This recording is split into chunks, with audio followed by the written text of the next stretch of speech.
ये है Taiwan, China से तकरीबन 130 किलोमीटर दूर दुनिया का सबसे स्ट्रेटेजिकली इंपॉर्टेंट आइलैंड, जो इस वक्त पूरी दुनिया की निगाहों का मरकज बना हुआ है। ताइवान के मुताबिक ये चीज जान लीजिए कि ये छोटा सा आइलैंड आने वाले दिनों में पूरी दुनिया की तकदीर तय करने वाला है। जो भी ताइवान को कंट्रोल करेगा 21वीं सदी का मालिक वही होगा। ऐसा क्या राज है 2 करोड़ की इस छोटी सी आबादी वाले मुल्क में कि आज दुनिया की 2 बड़ी सुपर पावर्स इसका कंट्रोल हासिल करना चाहती है और इसके लिए वो किसी भी हद तक जाने को तैयार है। दोस्तों, अभी हाल ही में ताइवान और चाइना के दरमियान पॉलिटिकल टेंशन बहुत ज्यादा बढ़ गई है और अगर चाइना और ताइवान के दरमियान जंग शुरू हो गई तो इसके वो असरात होंगे कि लोग रशिया, यूक्रेन तो क्या वर्ल्ड वॉर 2 को भी भूल जाएंगे, क्योंकि ताइवान के मुताबिक 2 ऐसे फैक्टर्स है जो ज्यादातर लोग जानते ही नहीं।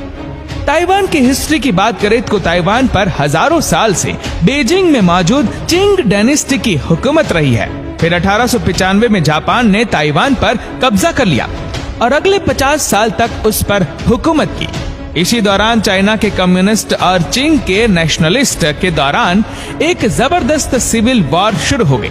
कम्युनिस्ट ये जंग जीत गए और 1949 में पीपल्स रिपब्लिक ऑफ चाइना वजूद में आ गया।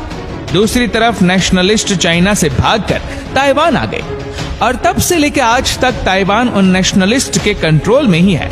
एक तरफ ताइवान है जो अब एक डेवलप्ड वेस्टर्न ओरिएंटेड कंट्री बन चुका है, जो किसी भी हाल में चाइना की कम्युनिस्ट पार्टी के कंट्रोल में नहीं जाना चाहता, और दूसरी तरफ चाइना है जो अभी भी ताइवान को अपना हिस्सा मानता है।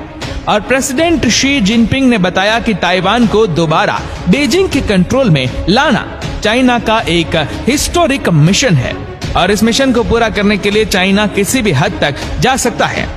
लेकिन क्या वाकई चाइना ताइवान पर अटैक करेगा और क्या अमेरिका, जो कि ताइवान का अनऑफिशियल प्रोटेक्टर है, ये सब होने देगा?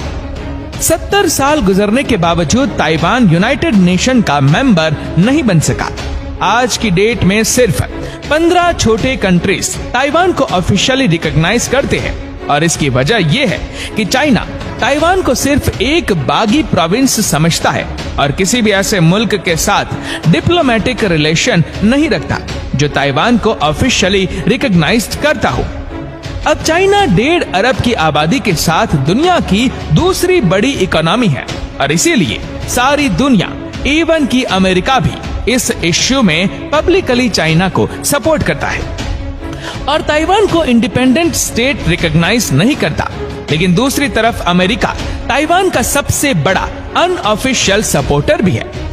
अमेरिका अब तक अरबों डॉलर के हथियार ताइवान को बेच चुका है, जिसमें हेलीकॉप्टर्स, जेट्स, मिसाइल और सबमरीन शामिल है। अमेरिका के बहरी जहाज भी हर महीने में एक दफा ताइवान स्ट्रेट में जरूर पेट्रोल करते हैं। अमेरिकन प्रेसिडेंट जो बाइडेन ने भी अभी पिछले अक्टूबर में ही पब्लिकली कहा है कि अगर चाइना ने ताइवान पर हमला किया तो अमेरिका उसे हर हाल में डिफेंड करेगा। लेकिन अमेरिका ताइवान के लिए चाइना जैसी स्ट्रांग मिलिट्री से